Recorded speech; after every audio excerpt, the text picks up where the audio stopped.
నా YouTube channel చూస్తున్న మీ అందరికీ స్వాగతం, సుస్వాగతం. బుధవారం రోజు మహాగణపతి యొక్క అత్యంత సిద్ధికరమైన మంత్రాన్ని పఠిద్దాం. సర్వకార్య సిద్ధి కలగాలంటే ప్రథమంగా కొలిచే దైవం మహాగణపతి. మహాగణపతిని తలచిన వెంటనే సర్వకార్యాలన్నీ నిర్విఘ్నంగా పూర్తవుతాయి. అలాంటి మహాగణపతిని బుధవారం రోజు భక్తి శ్రద్ధలతో పూజించిన వారికి మహాగణపతి ఆశీర్వాదంతో సర్వకార్యాలు నెరవేరుతాయి. అలాగే సర్వకార్య సిద్ధి జరిగి అనంత సంపదలు చేకూరాలంటే మహాగణపతి యొక్క శక్తివంతమైన మంత్రాన్ని గణపతి ఆలయంలో కూర్చొని మనసులో మహాగణపతిని ఆరాధిస్తూ ఈ మంత్రాన్ని 108 సార్లు వింటే సర్వ కోరికలు నెరవేరుతాయి. మరియు సర్వ కార్యాలందు విఘ్నాలు లేకుండా సర్వదా మహాగణపతి అనుగ్రహంతో సర్వకార్య సిద్ధి జరుగుతుంది. మరియు అనంత సంపదలు చేకూరుతాయి. కనుక ఈ మంత్రాన్ని ప్రతిరోజు కార్యం మీద బయటకు వెళ్ళేటప్పుడు విని వెళ్ళండి. ఖచ్చితంగా ఈ మంత్ర ప్రభావంతో మరియు మహాగణపతి యొక్క అనుగ్రహంతో సర్వకార్య సిద్ధి జరుగుతుంది. మరియు కార్యం నందు విజయం కలుగుతుంది. కనుక మహాగణపతి యొక్క ఆరాధన చేసి మహాగణపతి అనుగ్రహానికి పాత్రలు. ఏదైనా మంత్రాన్ని మరియు స్తోత్రాన్ని పూర్తిగా అర్థం చేసుకొని మరియు పూర్తిగా విన్న తర్వాతనే ఆ మంత్రం యొక్క ఫలితం అనేది ఏర్పడుతుంది.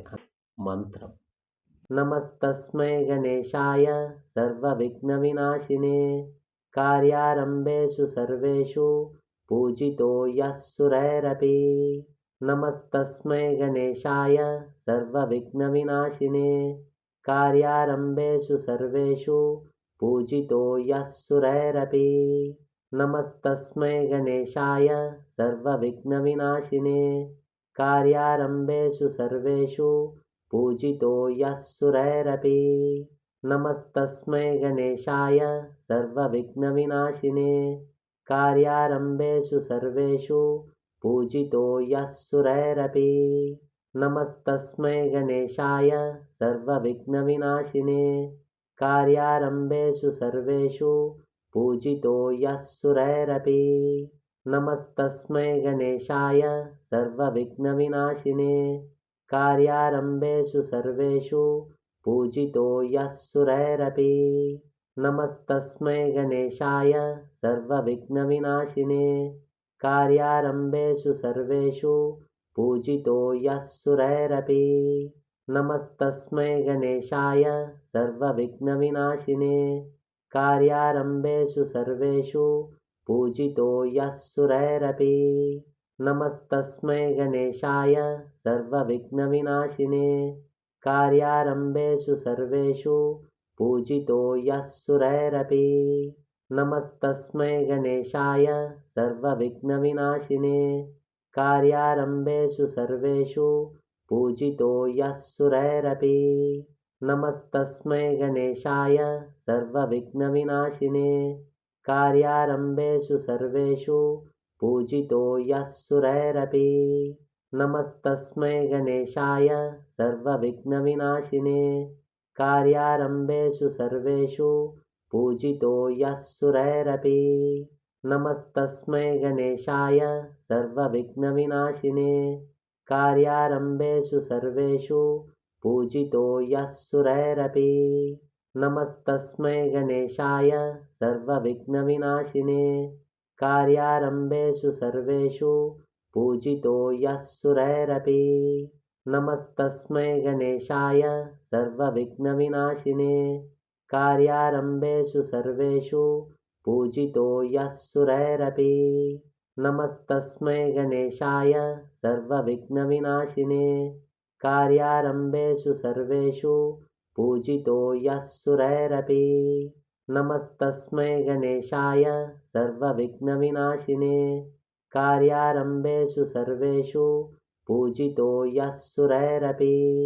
नमस्तस्मै गणेशाय सर्वविघ्नविनाशिने कार्यारम्भेषु सर्वेषु पूजितो यः सुरैरपि नमस्तस्मै गणेशाय सर्वविघ्नविनाशिने कार्यारम्भेषु सर्वेषु पूजितो यः सुरैरपि नमस्तस्मै गणेशाय सर्वविघ्नविनाशिने कार्यारम्भेषु सर्वेषु पूजितो यः सुरैरपि नमस्तस्मै गणेशाय सर्वविघ्नविनाशिने कार्यारम्भेषु सर्वेषु पूजितो यः सुरैरपि नमस्तस्मै गणेशाय सर्वविघ्नविनाशिने कार्यारम्भेषु सर्वेषु पूजितो यः सुरैरपि नमस्तस्मै गणेशाय सर्वविघ्नविनाशिने कार्यारम्भेषु सर्वेषु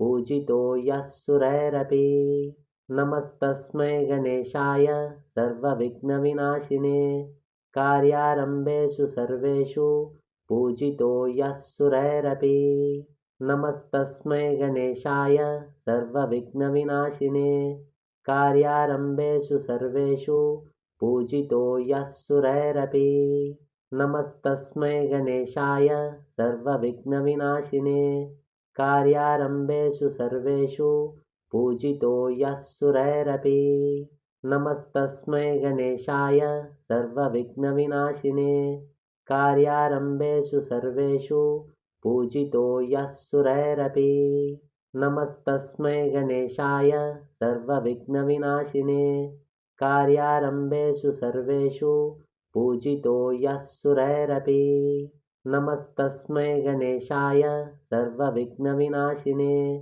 कार्यारम्भेषु सर्वेषु पूजितो यः सुरैरपि नमस्तस्मै गणेशाय सर्वविघ्नविनाशिने कार्यारम्भेषु सर्वेषु पूजितो यः सुरैरपि नमस्तस्मै गणेशाय सर्वविघ्नविनाशिने कार्यारम्भेषु सर्वेषु पूजितो यः सुरैरपि नमस्तस्मै गणेशाय सर्वविघ्नविनाशिने कार्यारम्भेषु सर्वेषु पूजितो यः सुरैरपि नमस्तस्मै गणेशाय सर्वविघ्नविनाशिने कार्यारम्भेषु सर्वेषु पूजितो यः सुरैरपि नमस्तस्मै गणेशाय सर्वविघ्नविनाशिने कार्यारम्भेषु सर्वेषु पूजितो यः सुरैरपि नमस्तस्मै गणेशाय सर्वविघ्नविनाशिने कार्यारम्भेषु सर्वेषु पूजितो यः सुरैरपि नमस्तस्मै गणेशाय सर्वविघ्नविनाशिने कार्यारम्भेषु सर्वेषु पूजितो यः सुरैरपि नमस्तस्मै गणेशाय सर्वविघ्नविनाशिने कार्यारम्भेषु सर्वेषु पूजितो यः सुरैरपि नमस्तस्मै गणेशाय सर्वविघ्नविनाशिने कार्यारम्भेषु सर्वेषु पूजितो यः सुरैरपि नमस्तस्मै गणेशाय सर्वविघ्नविनाशिने कार्यारम्भेषु सर्वेषु पूजितो यः सुरैरपि नमस्तस्मै गणेशाय सर्वविघ्नविनाशिने कार्यारम्भेषु सर्वेषु पूजितो यः सुरैरपि